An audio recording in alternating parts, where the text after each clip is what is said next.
अगर आप ध्यान से देखेंगे तो 3:27 पर मैंने ये पोस्ट किया था। उस समय हमारी जो एंट्री थी वो एक्टिवेट नहीं हुई थी। उसके बाद जब नेक्स्ट डे मार्केट ओपन हुआ तो हमारी एंट्री एक्टिवेट हो गई थी। तो वो देखने के लिए मैं आपको दूसरी स्क्रीन पर लेके चलता हूँ।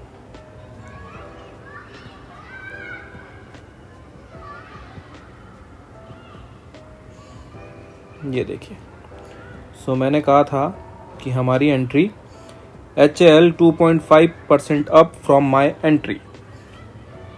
तो मैंने यहाँ पर एंट्री हमारी जो एक्टिवेट हुई थी, हमने यहाँ पर एंट्री बनाई और नेक्स्ट डे मतलब एक दिन के बाद ये HL 2.5% ऊपर था। अब ये इसके पीछे क्या लॉजिक था, मैंने इसमें कौन सी पोजीशन ली है, कितनी पोजीशन ली है, उसका स्क्रीनशॉट भी मैं आपको दिखाता हूँ। देखिए, ये अगर मैं इसको जूम करूँगा चलो खैर वो मैं चार्ट में आपको एक्सप्लेन कर दूँगा। बहुत सारे लोग बोलते हैं कि आपने पोजीशन बनाई कि नहीं बनाई। गाइस, ये देखो, ये है HL की मेरी एंट्री, ये है HL का मेरा एम स्टॉक का अकाउंट है ये, और इसमें मैंने HL में एंट्री बनाई थी। जब मैंने इसमें एंट्री ली थी, इसका प्राइस था 3814 और अभी ये मेरे को लगभग 8% के आसपास रिटर्न दे रहा है। मतलब आज है शनिवार और इस समय जब मैं ये वीडियो बना रहा हूँ तो ये मुझे 8% के आसपास रिटर्न दे रहा है। अब मैंने कहाँ इसमें एंट्री बनाई थी वो भी आप देखिए। पहली एंट्री जो मेरी एग्जीक्यूट हुई थी वो हुई थी 3805 पर और दूसरी एंट्री जो मेरी एग्जीक्यूट हुई है वो 3815 पर हुई है। जो मेरा एवरेज प्राइस आ रहा है वो मेरा एवरेज प्राइस ये आ रहा है। आप अगर ध्यान से देखेंगे तो ये जो पॉइंट है ये मेरा एवरेज प्राइस आ रहा है, क्योंकि मैंने इसमें 2 बार पोजीशन बनाई है इसलिए मेरा एवरेज प्राइस आ रहा है। अब चलते हैं HL के लॉजिक के पीछे कि इसके पीछे का लॉजिक क्या था और कैसे मैंने इसमें अपनी एंट्री को प्लान किया था। ये जो प्राइस देख रहे हैं आप, इस प्राइस को याद रखिएगा, 3805 और 3815। ये लॉजिक आपको मैं अभी एक्सप्लेन करता हूँ कि कैसे मैंने इसमें एंट्री को प्लान किया था। ये है ट्रेडिंग व्यू का चार्ट और मैंने HL पहले से ही इसमें ओपन करके रखा हुआ है। ठीक है, ये हमारा HL, अभी मैं इन्हें हटा देता हूँ। ये इन सबको मैंने यहाँ से हटा दिया। ओके, अब हम चलते हैं HL की चार्ट की तरफ।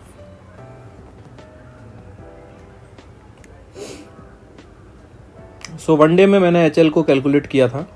कैलकुलेट कैसे किया था उसको पीछे मैं आपको लॉजिक एक्सप्लेन करने की कोशिश करता हूँ। ये डिलीट क्यों नहीं रहा पता नहीं। तो ठीक है, यहाँ पर हम देखते हैं इस वाले पॉइंट पे HL के पास एक अच्छा खासा ऑर्डर ब्लॉक है, जो मिटिगेट नहीं हुआ था। ठीक है, तो मैंने इसको मार्क कर लिया। देखो, अब कैसे पता कि यही ऑर्डर ब्लॉक से मार्केट रिवर्स होने वाला है, वो चीज़ें आपको एक्सपीरियंस से आएंगी। और अगर आपने हमारा पुल बैक का और इंड्यूसमेंट का वीडियो नहीं देखा है तो एक बार उसको जाकर ज़रूर देखिएगा, तभी आपको ये सारी चीज़ें बहुत आसानी से समझ में आएंगी। मैंने 1 डे में इस ऑर्डर ब्लॉक को यहाँ पर मार्क किया हुआ था और फिर मैं इसको जूम आउट करता हूँ तो ये देखिए, उस समय ये मार्केट HL इस पॉइंट पे आया था। HL ये कैंडल थी जिस दिन मैंने पोस्ट किया था ना, ये कैंडल थी। ठीक है, मैंने इसमें 1 डे में इसमें ऑर्डर ब्लॉक को मार्क करके रखा था। अब मैं इंतज़ार कर रहा था कि कम से कम यहाँ पर एक ऐसी कैंडल बने जो मेरे ऑर्डर ब्लॉक को स्विप कर दे। मैं यहाँ पे ध्यान से सुनिए मैं क्या बोल रहा हूँ। मैं इंतज़ार कर रहा था कि कम से कम यहाँ पर एक ऐसी कैंडल बने जो मेरे ऑर्डर ब्लॉक को स्विप कर दे या फिर वहाँ से मुझे एक अच्छा रिएक्शन दे दे। गाइस, इसको मैंने रिफाइन किया, क्योंकि देखो, अगर आप यहाँ पर एंट्री प्लान करते और ये आपका एसएल लगाते तो ऑलमोस्ट ये जो पॉइंट है ये लगभग 200 से 250 पॉइंट का एसएल है। इतना बड़ा एसएल आप नहीं लगा सकते, आपका कैपिटल साफ हो जाएगा इतना बड़ा एसएल आप लगाओगे तो। मैं बहुत छोटे छोटे एसएल लगाता हूँ। तो जिन लोगों ने टेलीग्राम को अभी तक फॉलो नहीं किया है उसे फॉलो कर लीजिए और देखिए कि मैं कितने छोटे छोटे एसएल लगाता हूँ और कितने बड़े बड़े टारगेट को अचीव करता हूँ। तो मैं आपको इसके पीछे अभी लॉजिक एक्सप्लेन करने वाला हूँ, ध्यान से सुनिएगा। ओके, मैंने क्या किया, जैसे ही मैंने देखा कि ये बहुत बड़ा एसएल है तो मुझे इसको रिफाइन करने की ज़रूरत फील हुआ, तो मैंने इसको और 30 मिनट में कन्वर्ट किया। 30 मिनट में कन्वर्ट करने के बाद मैंने देखा कि जो मेरा 1 डे का ऑर्डर ब्लॉक था उसमें मुझे कोई रिफाइन जोन मिल रहा है या नहीं मिल रहा है। तो मैं एक बार यहाँ पर आपको जूम करके दिखाता हूँ। तो मुझे एक प्यारा सा रिफाइन जोन यहाँ पर मिला। ये देखिए, ये मेरा एक प्यारा सा रिफाइन जोन था यहाँ पर। ये मैंने इस वाले रिफाइन जोन को भी मार्क कर लिया। ठीक है, मैंने इस वाले रिफाइन जोन को भी मार्क कर लिया। अब मैं फिर से वहीं पर लेकर चलता हूँ आपको 1 डे पर। तो ये 2 चीज़ें मैंने पहले से ही इसमें उस दिन करके रखी थी। तो मैंने आपसे क्या कहा था कि मैं एक ऐसी कैंडल ढूंढ रहा था जो या तो मेरे ऑर्डर ब्लॉक को स्वीप कर दे या फिर वहाँ से एक अच्छा रिएक्शन दे दे। तो जैसे ही मैंने इसको रिफाइन किया, तो अगर मैं इसको 15 मिनट में यहाँ पर चेंज करता हूँ तो ये देखिए 15 मिनट में ये जो देख रहे हैं, ये वाला जो ऑर्डर ब्लॉक मैंने रिफाइन जोन मार्क किया है, मैंने क्या कहा था यहाँ पर या तो स्वीप कर दे या एक अच्छा सा रिएक्शन दे दे। तो मुझे एक अच्छा सा यहाँ पर रिएक्शन मिला। कहाँ रिएक्शन मिला? वो रिएक्शन था ये वाली कैंडल जिसने अपनी प्रीवियस कैंडल की लिक्विडिटी को ग्रैब किया था और उसके अंदर उसने क्लोजिंग दी थी। तो ये देखिए, ये जो आप जोन देख रहे हैं, ये वाला जोन, इस जोन को, इस वाली कैंडल को ध्यान से देखिएगा, ये वाला जोन, ये मेरा एकदम रिफाइन जोन हो गया। अब मुझे ट्रेड लेने के लिए सिर्फ एक चीज़ की ज़रूरत थी, वो था चेंज ऑफ कैरेक्टर। सो अब मैं जो पुराने जोन है उसको डिलीट कर देता हूँ। ठीक है, तो ये मैंने अपने पुराने जोन को डिलीट कर दिया और उस दिन का ये रिफाइन जोन बन गया था। मैंने आपको जो पोस्ट किया था ये उस दिन ये जोन बन गया था। मैं बस वेट कर रहा था कि ये हमारी एंट्री को ट्रिगर कर दे। सो ये देखिए, ये जो कैंडल थी, ये कैंडल, इस कैंडल ने इन सारे सेलर्स के एसएल काट दिए थे। ये जो लोग यहाँ से सेल करते हुए आ रहे थे, जो यहाँ से इसको सेल करते हुए आ रहे थे और उनको लगा कि एक बार मार्केट यहाँ से फिर से सेल होगा, उन्हें यहाँ से ट्रैप किया मार्केट ने और पीछे एक छोटी सी मूवमेंट दी और अब अपनी रेगुलर मूवमेंट की तरफ वो मूव कर गया। लॉजिक को ध्यान से सुनिए, मैं क्या बोल रहा हूँ, मैंने कैसे कैसे जोन को रिफाइन किया और कैसे अपने स्टॉप लॉस को एकदम टाइनी सा बनाया। 350 रुपये, 250 रुपये के स्टॉप लॉस को कैसे मैंने 50-60 पॉइंट में कन्वर्ट किया है, मैं आपको वो एक्सप्लेन करने की कोशिश करता हूँ।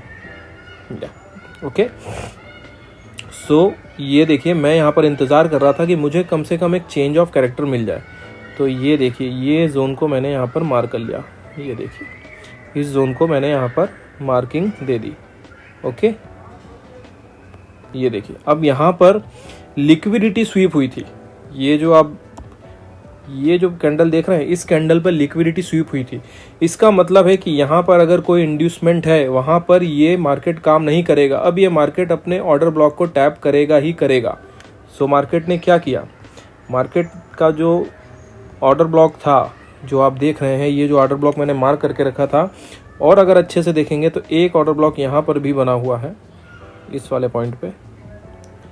ये देखिए, इस वाले पॉइंट पे एक ऑर्डर ब्लॉक था। तो मार्केट ने क्या किया, मार्केट ने अपने ऑर्डर ब्लॉक को टैप किया। राइट, यहाँ इसने अपने ऑर्डर ब्लॉक को टैप किया, लेकिन मैंने अभी एंट्री नहीं ली थी। मैं इंतज़ार कर रहा था कि कम से कम ये यहाँ से एक अच्छा रिएक्शन दे और उसके बाद इसको रीटेस्ट करने के लिए आए। सो अब मैंने क्या किया, मैंने अपने दूसरे जोन को भी डिलीट कर दिया और मेरे पास एक और रिफाइन जोन आ गया जिसमें मुझे एंट्री लेनी थी। अब मैंने आपको क्या कहा था कि मेरे एंट्री प्राइस को ध्यान रखिएगा। पहली एंट्री जो हमने ली थी वो 3804 के आसपास ली थी। एक मिनट, मैं फिर से चेक कर लेता हूँ। पहली एंट्री जो हमने ली थी वो 401 के आसपास ली थी। मैं भूल गया मैं कहाँ ली थी।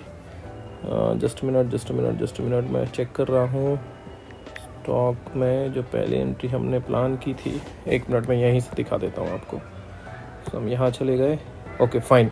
सो पहली एंट्री हमारी थी 3085 पे थी और दूसरी एंट्री हमारी जो थी वो 3815 पे थी। ठीक है, 3805 और 3815। Okay fine. और ये देखिए 3805।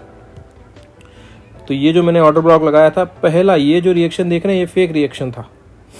ये जो रिएक्शन देख रहे हैं ये कहाँ गया, ये आ गया। हाँ, ये देखिए 3805। Just minute, hold down.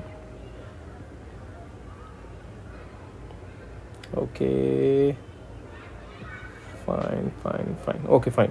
सो इस वाली कैंडल को देखिएगा, इस वाली कैंडल ने हमारे ऑर्डर को ट्रिग किया, यहाँ पर हमारा ऑर्डर ट्रिग हुआ। मतलब कहाँ पर, लगभग ये मार्केट ख़त्म होने के, टाइम क्यों नहीं दिखा रहा है, हाँ ये देखिए टाइम देखिए, 1:45 के आसपास हमारा ऑर्डर यहाँ पर ट्रिग हुआ। ये देखिए 303, 304, 302 और 305, ये पहला ऑर्डर यहाँ पर ट्रिग हुआ था। ये अगर मैं दिखाऊँ आपको रिस्क रिवॉर्ड से, तो इस वाले पॉइंट के आसपास हमारा ऑर्डर ट्रिग हुआ था। मैं क्या करता हूँ, मैं पहले अपनी 20% क्वांटिटी को लिमिट ऑर्डर लगा देता हूँ, और जैसे ही मेरा ऑर्डर ट्रिग हो जाता है और मुझे एक अच्छा पॉजिटिव मूव मिलता है, तो मैं बाकी की 80% क्वांटिटी वहाँ पर बुक करता हूँ। सो इनिशियली मैंने जो स्टॉप लॉस रखा था वो 34 पॉइंट के आसपास का रखा था। यहाँ पर ये इस पॉइंट के आसपास मैंने स्टॉप लॉस रखा था, ठीक है, 35 पॉइंट का मैंने स्टॉप लॉस रखा था। तो हमारी जो एंट्री ट्रिगर हुई थी वो 305 यहाँ पर ट्रिगर हुई थी, जो पहला मैं आपको दिखा रहा था ना, वो ये है 3805 पे हमारी एंट्री ट्रिगर हुई थी। तो ये पहली बाइंग मैंने यहाँ पर की थी, 3805 के आसपास पहली बाइंग मैंने यहाँ पर की थी, ठीक है। और दूसरी बाइंग मैंने जब मुझे ये वाली कैंडल दिखी, ये वाली कैंडल दिखी जो कि ऑलमोस्ट एक अच्छी कैंडल थी, तो दूसरा मैंने 80% क्वांटिटी यहाँ पर मैंने ऐड किया। इस वाले पॉइंट पे मैंने 80% क्वांटिटी अपनी ऐड करी थी। और उसके बाद, क्योंकि ये जो स्टॉप लॉस आप इतना बड़ा देख रहे हैं, ये स्टॉप लॉस मैंने लिक्विडिटी से बचने के लिए लगाया था, क्योंकि हो सकता है कि मार्केट यहाँ से भी रिएक्शन दे दे, यहाँ से भी रिएक्शन दे दे, तो सेफ्टी साइड मैंने इतना बड़ा स्टॉप लॉस यहाँ पर लगाया था। उसके बाद जैसे ही मुझे एक पॉजिटिव मूव मिला, नेक्स्ट डे जब मुझे पॉजिटिव मूव मिला, तो मैंने सीधे अपने स्टॉप लॉस को यहाँ से हटाकर छोटा कर दिया, एकदम यहाँ पर कर दिया, मतलब 0.44%। ये वाला जो ऑर्डर ब्लॉक देख रहे हैं जो हमने रिफाइन किया था आप, हाँ ये देखिए ये वाले ऑर्डर ब्लॉक पे, तो ये हमारा लास्ट था, तो मैंने इसको इतना कर दिया था। तो उसके हिसाब से अगर आप देखें तो जो मेरा पहला टारगेट था, जो मैंने पोस्ट किया था, वो 30 मिनट में जो हमने मार्किंग करी थी, उसके हिसाब से मेरा पहला टारगेट ये था, और मेरा दूसरा टारगेट ऑलमोस्ट ये था जो मार्केट हमें दे चुका है, ठीक है। तो मेरा पहला टारगेट जो था वो ये वाला पॉइंट था। अब ये टारगेट ये वाला पॉइंट क्यों था, मैं आपको बाद में कभी एक्सप्लेन करूँगा, कि इसके पीछे भी एक बड़ा लॉजिक है। ये देखिए ये वाला पहला मेरा टारगेट था, और जो मेरा दूसरा टारगेट था वो मेरा दूसरा टारगेट था ये पॉइंट। तो मार्केट अभी वहाँ पर स्ट्रगल कर रहा है, हो सकता है अभी तक मैंने इसमें पोजीशन होल्ड करके रखी है। अगर मैं आपको दिखाऊं तो अभी तक मैंने इसमें पोजीशन को होल्ड करके रखा है। सो देखिए यहाँ से यहाँ तक हमें कितने परसेंट का रिटर्न मिल रहा है, 8.48% का हमें यहाँ पे रिटर्न मिल रहा है। आप ध्यान से देखिएगा, यहाँ पर नज़र रखिएगा, ओके। ये देखिए 8.48% का जो हमें यहाँ पर इस वाले पॉइंट पे 8.48% का हमको रिटर्न मिल रहा है, ओके। और ये रिटर्न कितने दिन में मिला आपको, तो अगर हम वन डे की चार्ट में आपको दिखा के दिखाऊं, वन डे की चार्ट में अगर मैं आपको लिखा के दिखाऊं, तो इस वाले पॉइंट पे हमने, यहाँ पर हमारा एंट्री था, और यहाँ पर लगभग 2 ही दिन में ये हमने इस वाले पॉइंट पे हमने एंट्री ली थी। इस वाली कैंडल में हमारी एंट्री थी 1 दिन और 2 दिन, 2 दिन में हमें 8.8% के आसपास इसमें हमें रिटर्न देखने को मिल गया। अब मैं आपको दिखाता हूँ कि मुझे एक्चुअल में कितना रिटर्न दिखा रहा है, ओके। सो उसके लिए इसको कैंसिल करते हैं। ये देखिए, सो आप इस पे फोकस कीजिएगा, इस वाले पॉइंट पे। ये देखिए मेरा जो रिटर्न है वो 7.93% है, मतलब ऑलमोस्ट 8% के आसपास है। अच्छा, ये रिटर्न आपको 8% क्यों दिखा रहा है, क्योंकि मैंने पोजीशन को एवरेज किया है। पहली पोजीशन मैंने 3805 पे ली थी, दूसरी पोजीशन मैंने 3815 पे ली थी, ठीक है। तो इसलिए ये मुझे 8% के आसपास का रिटर्न दिखा रहा है। सो गाइस, अगर इस तरह के स्विंग ट्रेड आपको करने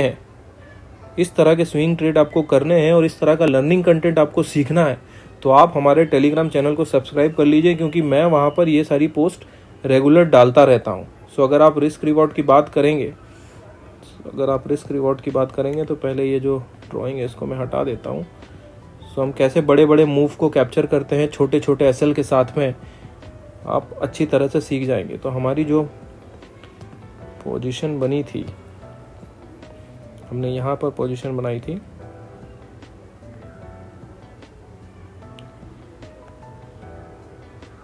ठीक है, 814 मेरा एवरेज प्राइस था और ये देखिए 7.96 मैच हो गया। 814 मेरा एवरेज पॉइंट था, 7.96 मैच हो गया रिटर्न। तो यहीं पर हमने मतलब ऑलमोस्ट यहाँ पर मार्केट है। मैं 1-2 दिन इसको और ट्रैक करूँगा, अगर मुझे पॉजिटिव रिस्पांस मिला तो मैं इसे होल्ड करूँगा, अदरवाइज मैं यहाँ पर प्रॉफिट बुकिंग कर लूँगा। तो 8 रिस्क रिवॉर्ड देखिए 303 पॉइंट हमने इसमें कैप्चर कर लिए हैं। रिस्क रिवॉर्ड की बात करते हैं तो 8.15 का रिस्क रिवॉर्ड इसमें हमको मिल रहा है। सो गाइस, अगर आपको वीडियो पसंद आई हो तो इसे लाइक कीजिए, शेयर कीजिए, सब्सक्राइब कीजिए। और अगर आप तक अभी तक आपने हमारा इंस्टाग्राम और टेलीग्राम फॉलो नहीं किया है तो उसे ज़रूर फॉलो कर लीजिएगा, क्योंकि मैं लर्निंग पोस्ट डालता रहता हूँ और आपको ये सब चीज़ें सीखने में बड़ी हेल्प मिलेगी। ओके गाइस, देखो ये सब चीज़ें ना आपको कोई पेड वेड कोर्स लेके और ये सब लूट लाट के आपको ये सब चीज़ें सिखाएगा, लेकिन मैं आपको ये सब फ्री ऑफ कॉस्ट सिखा रहा हूँ। सो एटलीस्ट मेरे मोटिवेशन के लिए चैनल को सब्सक्राइब कर लीजिए और बेल आइकन जो होती है उसको दबा दीजिएगा, क्योंकि मैं लर्निंग पोस्ट डालता रहता हूँ। तो हो सकता है कि कोई काम की चीज़ है जो आपको उसमें मिल जाए। ओके गाइस, सो इस वीडियो में बस इतना ही। मिलता हूँ अगले वीडियो में, जब तक के लिए tata bye bye, love you, take care.